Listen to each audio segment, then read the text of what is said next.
Today we are going to continue with the same topic, which we did in lectures number 5 and 6. Today will be 7 and 8. So last time we discussed about the paramatthajātika, the ultimate realities. And in the beginning we mentioned that the realities, ultimate natures, states can be divided into two groups, sankata and asankata, conditioned and unconditioned. Then among the conditioned realities we paid much attention at the paramattha-dhammas, which we call the conditioned realities.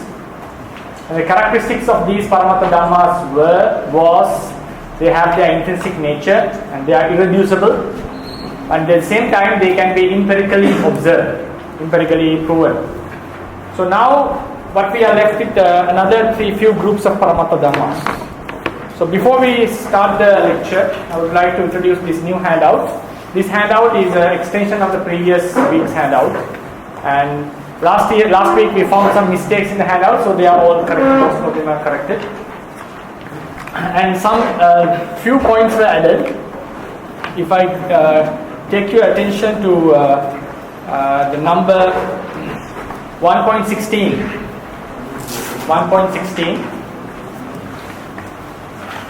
in the new handout, 1.16. So these are the three characteristics of conditioned realities.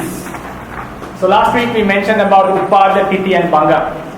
Actually, these are also can be found in conditioned realities, but the real characteristics mentioned in the sutta was jati, uppada, titi and anyatatta. Upada, bhanga, vaya and anyatatta. What does it mean is, in simple Pali words, it's called jati, jara and marana. Arising, decaying and passing away. So when we find the arising, decaying and passing away, we also come into three stages which are called arising, persisting and vanishing. So last week we mentioned about arising, persisting and vanishing, upada, titi and bhanga. So when we find upada, titi and bhanga, what are the other characteristics? Other means the actual characteristics mentioned in the sutta were arising, decaying and passing away. So that's why in the 1.16 I have given all the 6 characteristics. But actually among the 6 characteristics, first 3 are called uppada, bhanga and anyatatta is jara. So then the last 3 characteristics again are arising, uppada, bhanga and persisting. So therefore only the difference is jara and titi. Jara and titi. Titi is a certain kind of a persisting phase. During this phase we normally say the reality is oppressed by aging, right? Oppressed by aging. So that is a new point that I added in the handout. So only thing is, ultimate realities have 3 stages: arising, persisting and passing away. At that time they are found with the characteristics of jati, arising, jara is decaying, vanishing is marana, is vanishing, right? So there's nothing much different. Only difference is jara is found during the persisting phase, right? So now we go into the today's lecture, which is the number 1.22. Before explaining this, we have to remind what we did in the last week. If you remember the information given last week, a reality which has arisen and passed away, we call it atita reality, the past reality. A reality which has arisen but not passed away, we call it pachuppanna, a present reality. A reality which has not yet arisen, we call it anāgata, a future reality, right? A future reality. So all these realities have the existent nature. It means they have their own intrinsic characteristic. So we call about 2 natures: existent nature. Then in the pachuppanna realities we find the existing nature. Existing nature means the quality of coming into the one of the 3 stages. What are the one of the 3 stages? Arising, staying, persisting and passing away. So we have existing nature. So these are two things. We also mentioned in the vipassana meditation, what matters is if as long as the reality is existent, it's enough. Existing nature doesn't matter in vipassana. If it is there, it's okay, it's no problem, but it doesn't matter in vipassana meditation. So then, today we are going to talk about, so the next point, in the existing natures, there are two qualities. In the existing natures, we found the existing, how do we explain the existing nature? The quality or the state of reality into which the state of coming into, arising, persisting and passing away. So means coming into three stages of uppada, piti or banga. Not an or. If it has come into any of the three stages, we call it an existing reality. Now today we are going to talk about another three types of existing realities, but they are not of this type. Today we are going to talk about these realities. So now I am going to erase these paccuppanna and atita realities, and we are going to give more attention at the anāgata-realities, future realities. Future realities means the realities that are going to happen in future, but which have not yet arisen. So they have not arisen yet, but they are going to happen in future. So in the Dutiya Ananda Sutta in Samyutta Nikaya, Buddha asked a question from Venerable Ananda. What sort of rupa of which the arising, persisting and passing away will be seen? So will be seen. So he asked the question. So Venerable Ananda say the rupa which has not arisen yet, the vedana which has not arisen yet, in these realities we will see in the future tense. One will see the arising, persisting and passing away. So this is the places that you can find about the future realities. Now before the reality coming into these stages, when it comes into considering about its future coming states of uppada, titi and banga, in future when it comes to that stage, considering that stage, we call it a future reality. Before it's coming into that stage, we have a potency, or we can call it a possibility.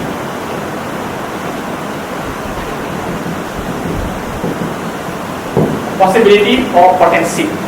Possibility or potency for the future realities to happen. Possibility or potency, future realities to happen. So these potencies, when we investigate the literature, we find there are three types of potencies. We can call them, first one is uppādino dhammā.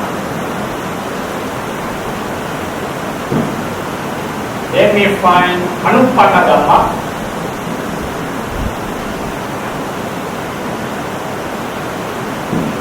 Then we call it paramatthajātika.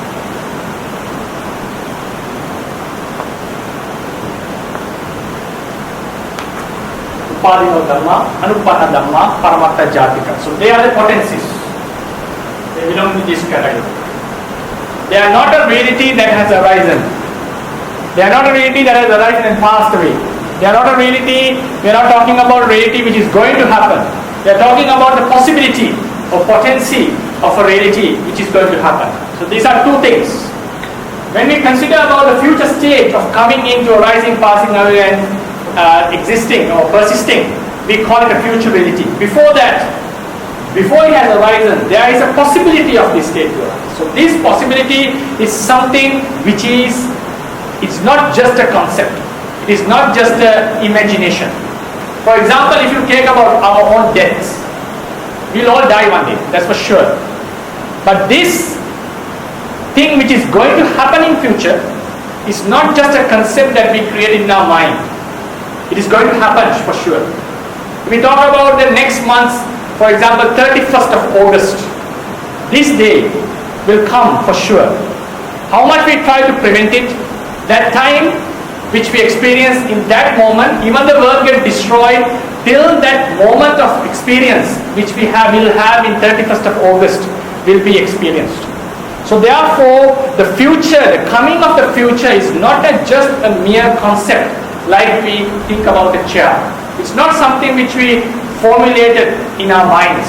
It is something which is going to happen. So this is a one kind of a ultimate quality, ultimate phenomena, which we are going to say about what is going to happen. So potency is related to this phenomena. So it is not just a mere idea or a mere concept. It is something related to the phenomena which governs the existence of this world. So therefore, this potency is discussed in the literature of Theravadians under the ultimate qualities. We don't call it a paramattha-dhamma. We call it like paramattha natures. So the terms you can find is uppādino dhammā, anuppannadhamma, and paramatthajātika. So first we have to give attention now to the uppādino dhammā.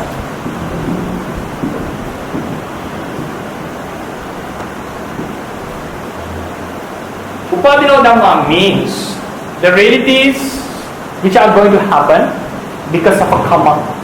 So out of karma, there are two types of realities which are going to happen. That is vipāka citta cetasikas, resultant consciousness and concomitants, and then the karma born matter. These two are the natures which are produced by the karma we do in our lives. So even though we perform karmas all the time, it doesn't mean, according to Buddhist literature, Buddhist doctrine, it doesn't mean that all the karmas which were done will give results for sure. No, there is no such a explanation.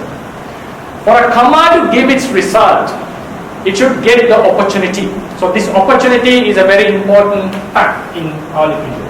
We call it in okasa, Pali. It's called opportunity.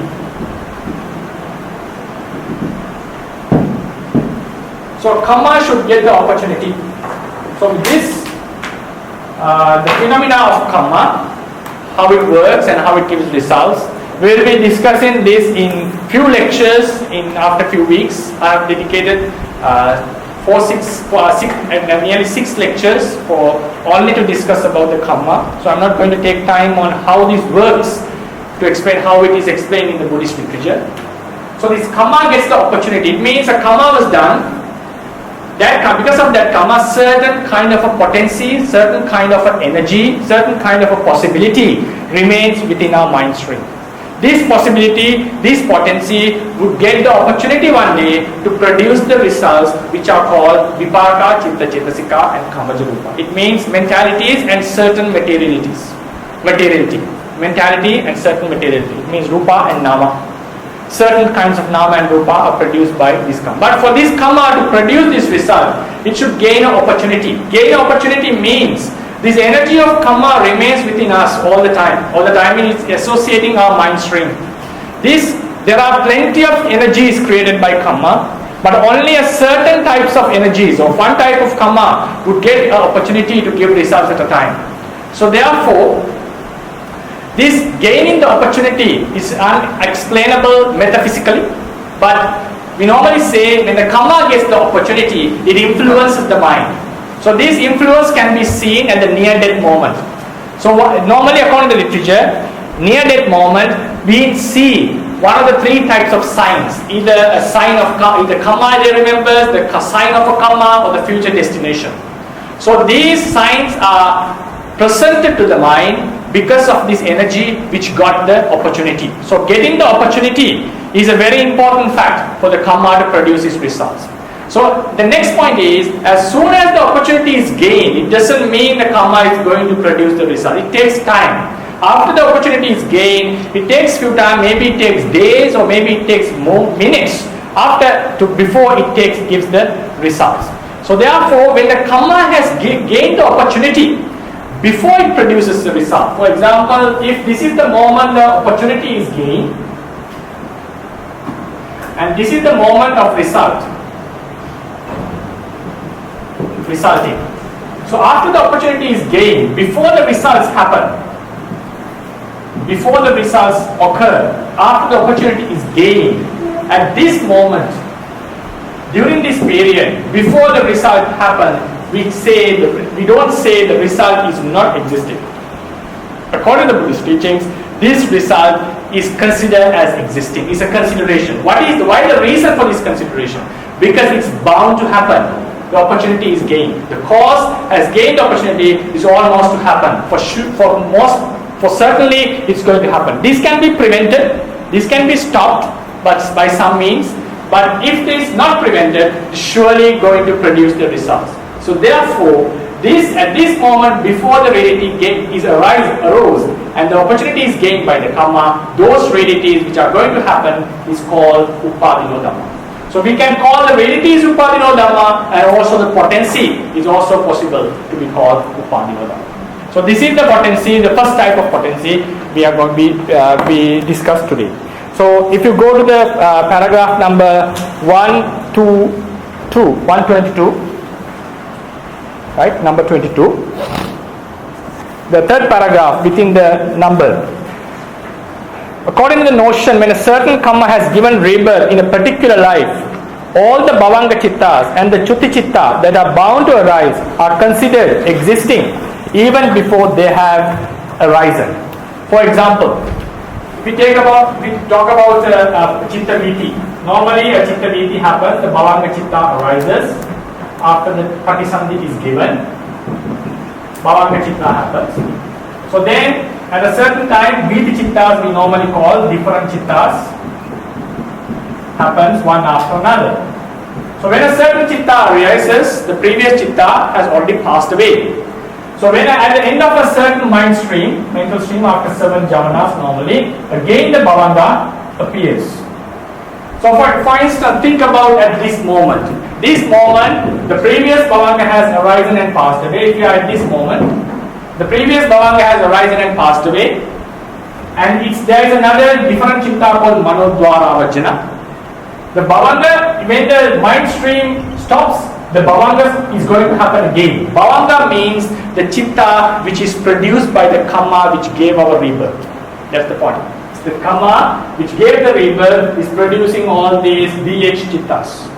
These chittas are not produced by karma. So what happened is, at this moment, the previous bhavanga has passed away. Only one chitta exists at a time according to the doctrine. This chitta has not arisen yet. Not arisen yet. But it is sure to arise after the viti stops.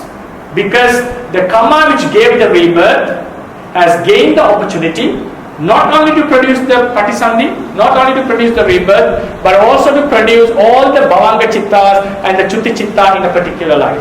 So opportunity is already gained. Even though this chitta has not arisen, because of the gaining of the opportunity of its cause, this chitta is considered existing. So where we can find this fundamental explained by the Buddha, it's found in the Pottapada Sutta. In the Pottapada Sutta, Buddha mentioned the arupi atma, the life. It means, it refers to the immaterial life, whatever life it is.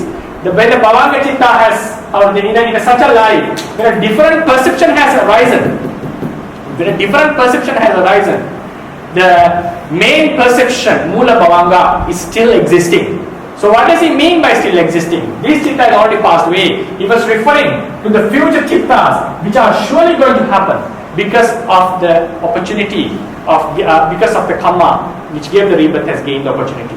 So therefore, this is another type of existing which Buddha has considered. So that is in Abhidhamma we find this reality, addressing the reality, not the opportunity. In Abhidhamma we address the reality and say uppādino dhammā. So this uppādino dhammā can be said to the reality which is going to happen in future, and also we can also turn to the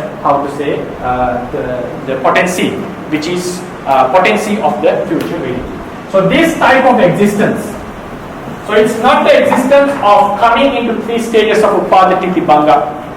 This existence is based on the bounded nature to arise.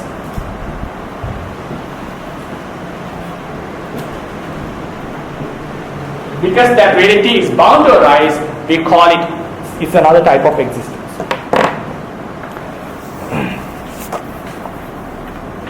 If you go to the number 23,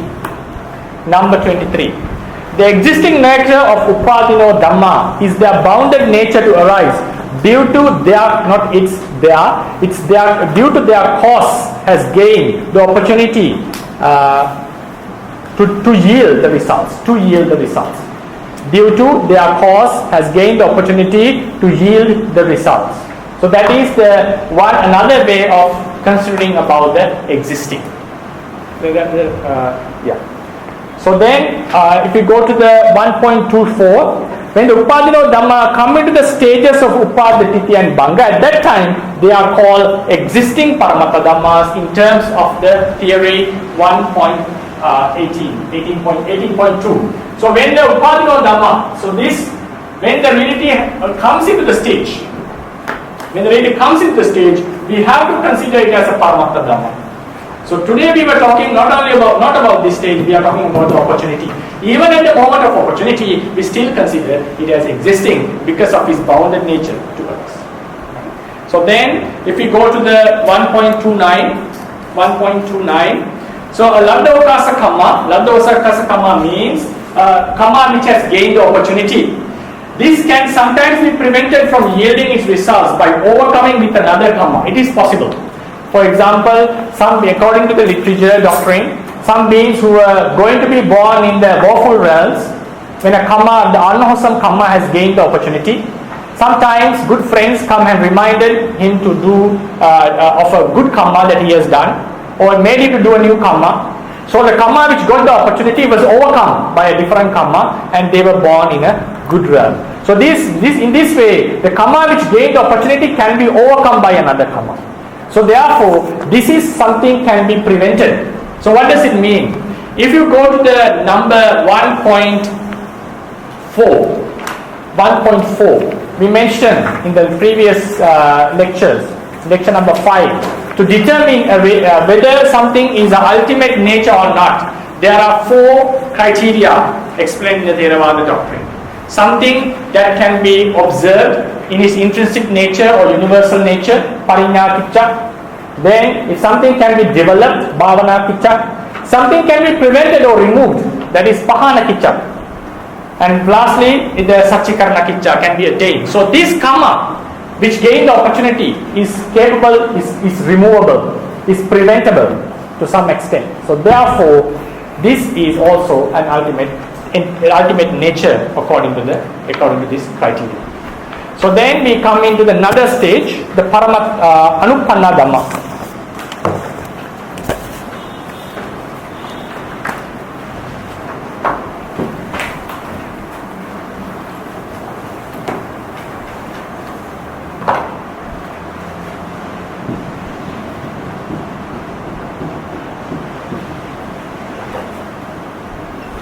Anuppannadhamma means the realities which are going to happen if certain causes prevail.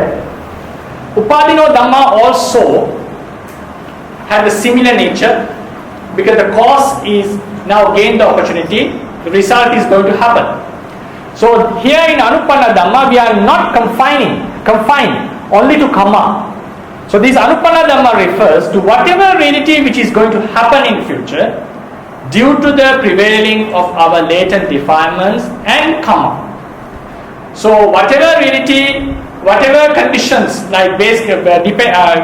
whatever conditions based on defilements and kamma, as long as they prevail, certain realities are going to happen in future. So it is also a certain kind of a potency. So here we are not talking about the kamma we are not talking about the defilement. Kamma and defilement will be addressing at the next potency, which is called the paramatthajātika. Here we are mainly focusing on, as long as the kamma remain, as long as the defilements remain, there is future realities are possible. So these possible future realities, it can be a vipaka, it can be a kusala, it can be a akusala, or it can be a kriya.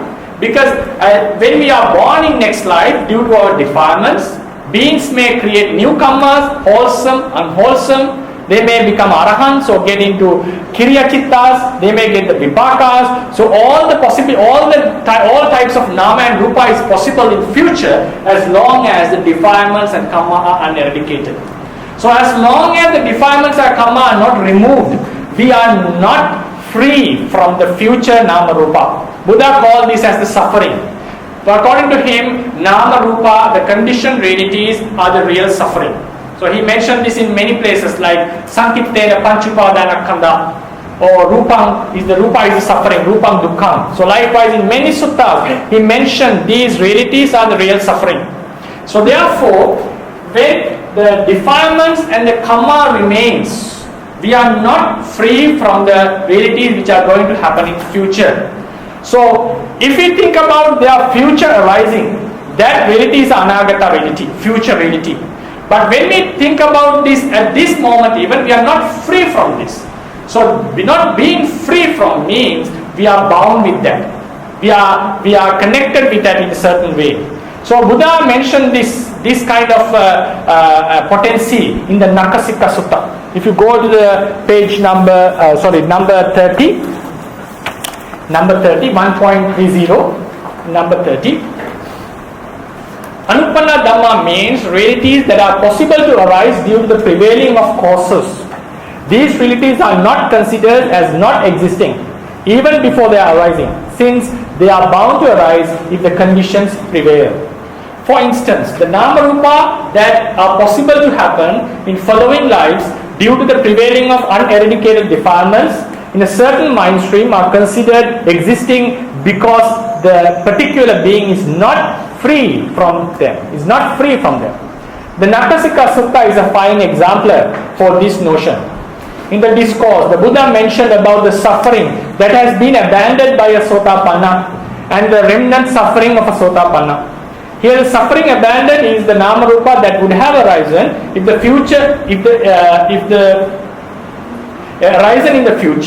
sotapatti magga was not attained. And the remnant suffering is the nama rupa that are supposed to arise within the following 7 lives as long as the remaining higher paths are not attained. So therefore, for the Buddha, when he said, the Buddha said we are in suffering, he was not referring to the suffering of this life. He was referring to the suffering of this life, but the most attention was given to the suffering which is going to come. When he say you have to be free from death, you have to be free from birth, you have to be free from aging, he is not referring to the birth of this life which has already happened. He is not referring to the death of this life which is unpreventable even to the Buddha. He is not referring to the aging of this life, even Arahant would face for sure. He is not referring to the sickness of this life which Arahants have faced. So what he was referring to, getting rid of birth, death and also aging and sickness, he was referring to which is going to happen after this life. So there is no end of these deaths as long as the defilements remain. So sometimes I have seen that in present day, most people think the Buddha was referring to the suffering of this life. Suffering of this life is nothing compared to what the suffering which is going to come. Because the Nakasika Sutta is a very, very fine example. He gave the suffering a sotapanna is free from is like the soil of the earth.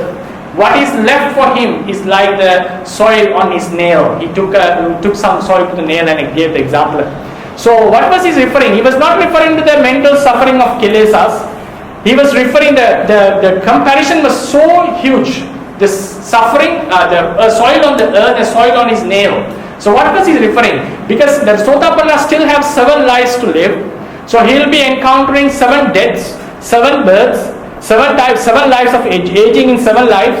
Sometimes if you born in the human realm, then get the sickness and separation from the beloved ones, getting with the disliked ones. So these kind of suffering are remaining. But when compared to the long samsara which would have happened if he had not attained the sotapatti magga, the suffering which is remaining is very less. So therefore, in Buddhism, without rebirth, Buddhism is not a philosophy. Buddhism is no more without the rebirth. So always the Buddha's emphasis is to get rid of the rebirth, get rid of the suffering which is going to happen. You cannot do anything about the death of this life, even the Buddha had to face it. You cannot do anything for the aging of this life, the Buddha has to face it. So therefore, when he was referring to this suffering, he considered it as an existing nature. So what is the existing nature of this suffering which is going to happen? The nature has to be found being not freed from them. So as long as the being is not free from this suffering, the Buddha considered this as an existing nature. So it's not the existing of coming into uppādino or bhanga. It is the nature of the being is not being free from this suffering. So the third type of existence become is not being free from. So when beings are not free from certain nama rupa, which is going to happen in future, that is also considered as a certain type of an existence. So then the next point with regard to the anuppannadhamma is their existing nature. So their existing nature already mentioned. Then the next point is now these anuppannadhammas. So if we take this life, our nama rupa is arising and passing away, and at a certain time will come into the death, and then future nama rupa is going to happen. So in this life also nama rupa is going to happen, but this cannot be prevented. Only the unwholesome natures can be prevented within this life if someone attains the noble paths, not the other nama rupa. So at the moment we have defilements, kilesa and kamma, uneradicated. So as long as this kamma is kilesa and uneradicated, the future realities, the potency of future realities, we are bound with it. You cannot find it that reality is existing within us. There is a potency. That potency is considered as existing. Why is that? We are bound to that. We are not free from that. So that's why in the beginning I said this potency is not just a concept. Concept means something we created in our mind, an idea. But this is one kind of a true phenomena that we will experience for sure in our lives. So that's why the example was given, 31st of August, for example. The experience that we have, so it will come for sure. It doesn't mean that day is ultimate reality. Just I'm going to give a simile. The realities which are going to happen, if they are not prevented, are going to happen for sure. So this possibility is not a concept. It's something that we experience and something that we live based upon. So that's why we gather food for tomorrow. That's why we work and save money for our, future years. Because we know if in future the hunger will come. In future we will get the problems, we'll get old. So likewise, the future exists, something which is going to happen in future is already, we can understand, it's not determined. We cannot say future will happen in this way, but certain experiences are sure to happen. So likewise, this potency of future is considered as anuppannadhamma. Anuppannadhamma means, here we are not talking, anuppannadhamma means whatever reality which is going to happen in future as long as the conditions prevail. So that is the point. So this potency can be removed. How do we remove it? When the kilesa and kamma is removed, the potency will be removed, then the future realities which were going to happen will be vanished, will cease without arising. Before they are arising, they will be ceased. So these anuppannadhammas, this potency of future realities is also capable of preventing from arising. So it is also a pahatamba which can be prevented or which can be eradicated. So they are also found in the ultimate group. Next point, the third one, number 3 is paramatthajātika.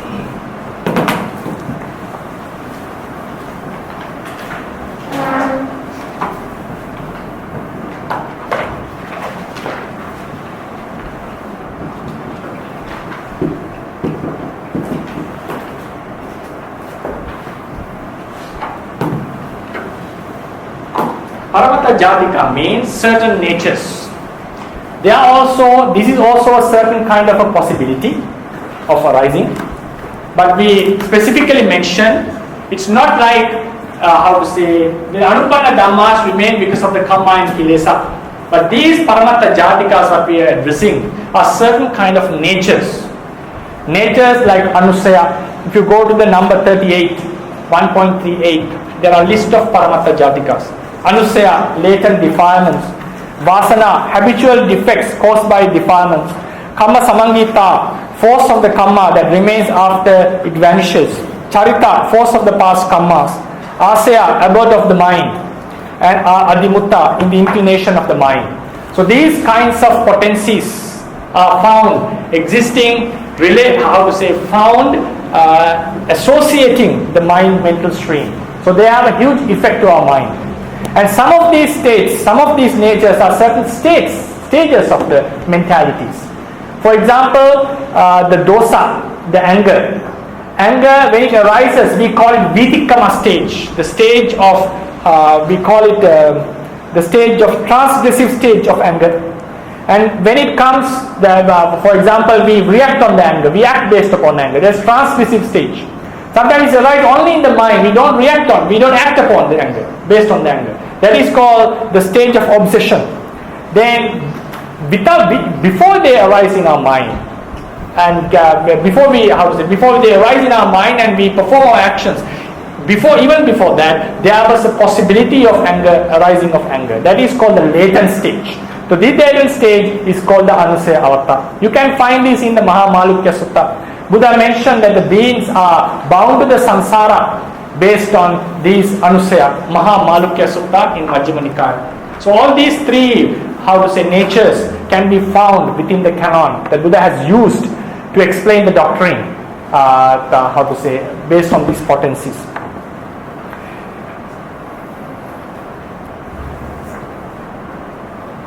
Then these paramatthajātika means, for example, if we take the anusaya, anusaya is a latent stage. So when the conditions happen, the defilements will arise. So before that, before it's arising, this was a potency.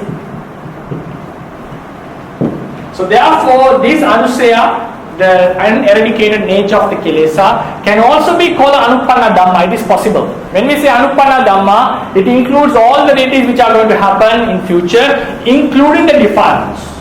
So therefore, the defilements which are produced by these, anusaya kilesas also can be called anuppannada because they are not yet arisen. So therefore, paramatthajātikas can be categorized under anuppannadhamma. But why do I explain them separately? Because their existence is more emphasis can be found in the literature regarding these types of natures like anusaya, vasana, charita, adhimutta, asaya, kamma samangita. These can be found. So these natures, most of these natures, actually all of these natures are certain stages of the mentalities. Latent stages we can call, right? Kamma samangita is the kamma, the energy stage of the kamma after it is been done. Then we come into another point is all these natures have an influence to our mind. How do we understand it? Because of the anusaya, our mind makes the unwise attention when an object is encountered. So anusaya has an effect. For example, the vasana kilesa affect the minds of arahants even. So therefore some arahants, even they are free from anger, act like they have anger. The observer may feel like they have anger. So arahant is free from lust. Sometimes the observer may feel that he is having lust. So likewise the vasana kilesa affects the mind. Then the kamma samangita, the energy of kamma, when it gets the opportunity, it creates it makes the mind to go under its influence. So the mind is presented with one of the three signs. So likewise, these paramatthajātikas have effects to our mind. So this is also one point to understand that these paramatthajātikas, that latent tendencies, are ultimate natures because they affect the mind. At the same time, they are also considered as certain stages. So then another point which I also want to emphasize, this potency, the moment of potency, and it arising as a defilement. So when it arises as a defilement, we call it a future reality. At this moment, we don't call it a future reality. But the point I want to emphasize now is, we don't separate it as a different reality. We call it's a one stage of the reality. That's a very important point. In the Kathavattu, the debate was there. Certain schools, they consider this potency as a different reality. But the Theravadians, what they want to say, they were using some technical terms. The argument goes, it was a very argument based on technicalities. So according to other school, because this defilement which arises as a reality has a certain object, but the potency doesn't have an object. This reality is connected with the mind. this potency is not connected with mind. If it is connected with the mind, connected means arising together with the mind, at the same time there should be two chitta. These are breaking the fundamentals. So therefore, certain school advocated that this is a completely separate reality. But the Theravadians held the idea, because based on certain teachings, like for example, the words like saraga and so forth, so they say it should not be separated as a individual reality. It should be known as a stage of the same reality. So that's how the Theravadians say it's a stage. Potency is a one stage of the future reality. So whenever the potency and the future reality are discussed, we don't say them as separate realities. We call them as a certain stage. The stage of being the possibility of the future reality. So then this potency can also be eradicated by the magga chitta, or also be suppressed by the kusala chitta. So therefore, this also fits to be called an ultimate nature. Can be fit to be called an ultimate nature.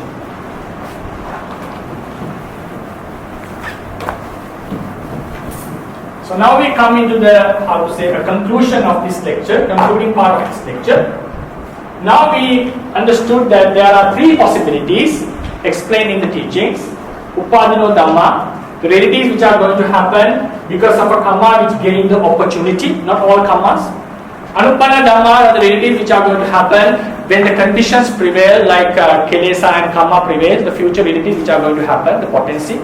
Then paramatthajātika means certain natures like anusaya, kama samangita, asaya, so forth. They are also going to, because of them, future reality is going to happen. So these paramatthajātika can also be called as anuppannadhamma, it's possible. So now we come into technical usages of these three potencies. We have to be very careful how we address them.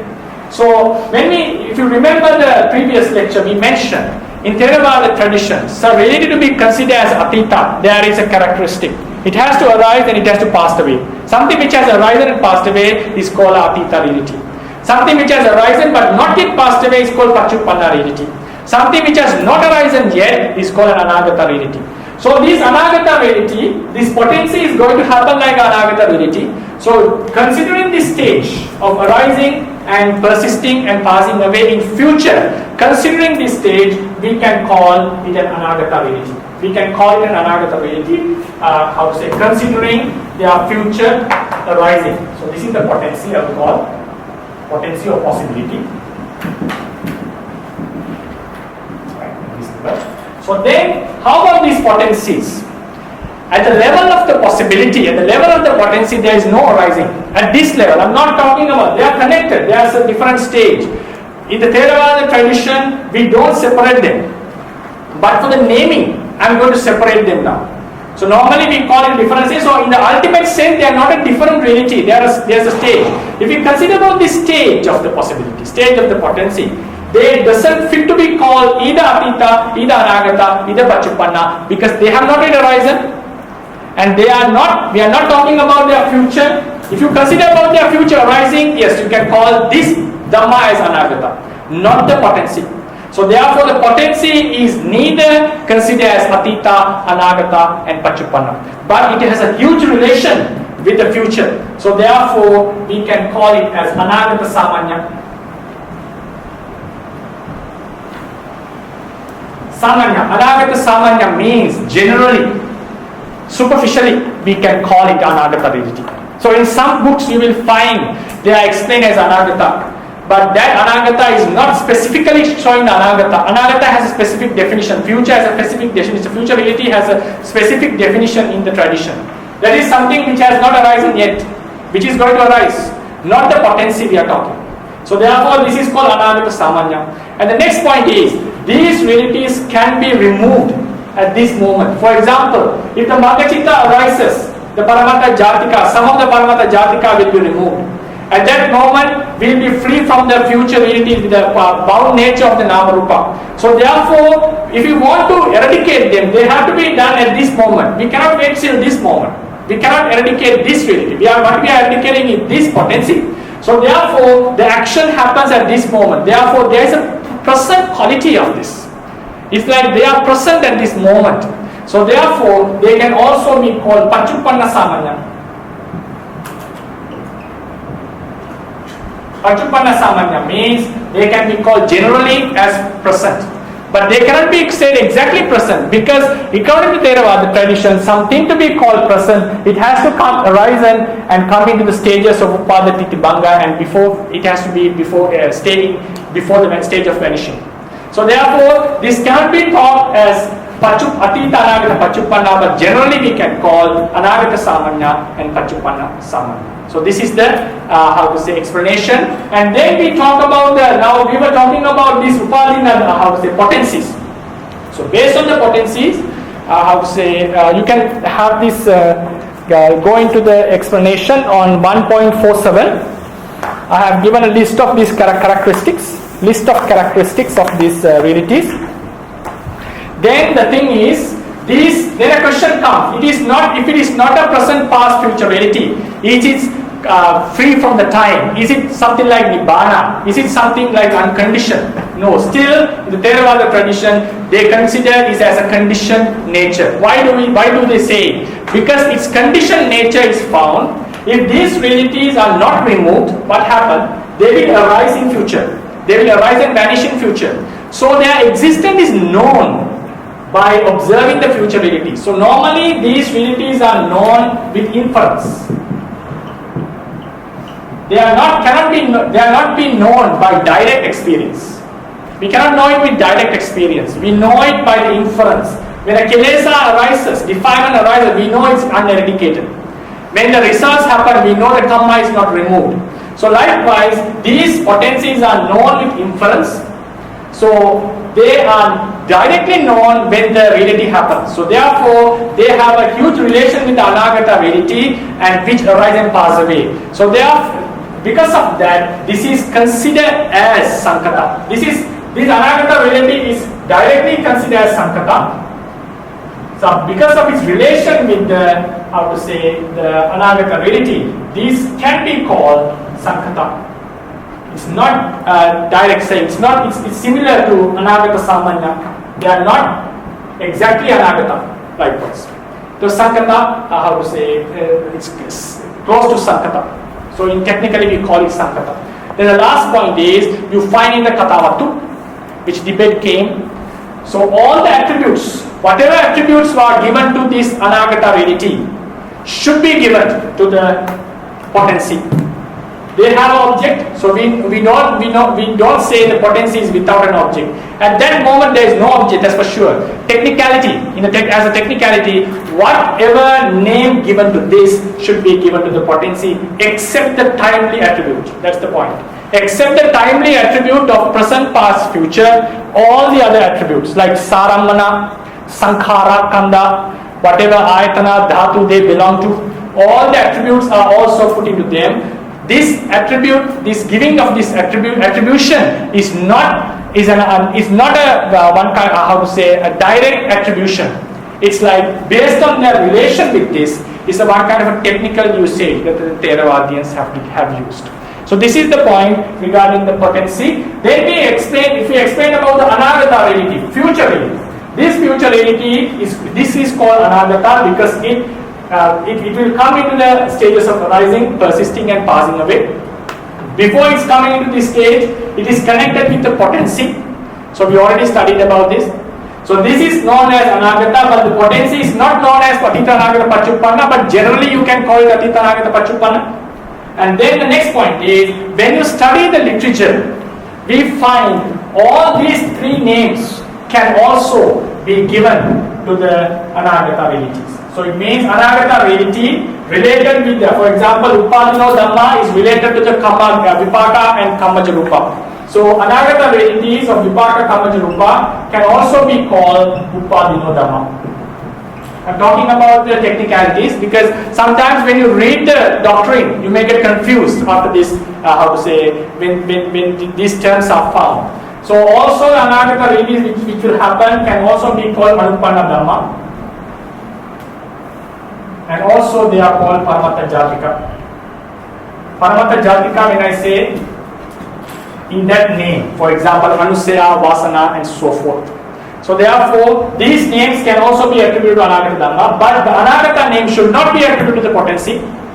and as Sankata and other natures can be attributed in a certain sense, not in a direct way. So these are the points that I want to emphasize in this lecture. So the main thing is, out of these all detailed explanations, anāgata-realities, before they come into existence, they are connected with certain potencies or possibilities. This possibility or potency is not considered as a mere concept in Theravada tradition. It is considered as some kind of ultimate quality or ultimate nature, but it is not an ultimate reality that has come into the rising, passing away of persisting. And also there are many technicalities to be considered how they are addressed.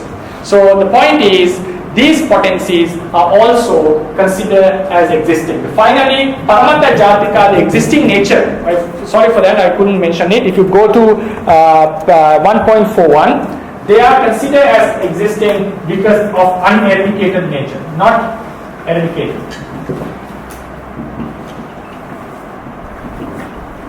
So these are the existings, 4 types of existence. Existing natures, not the existent I'm talking. Not the, how to say, ultimate intrinsic nature.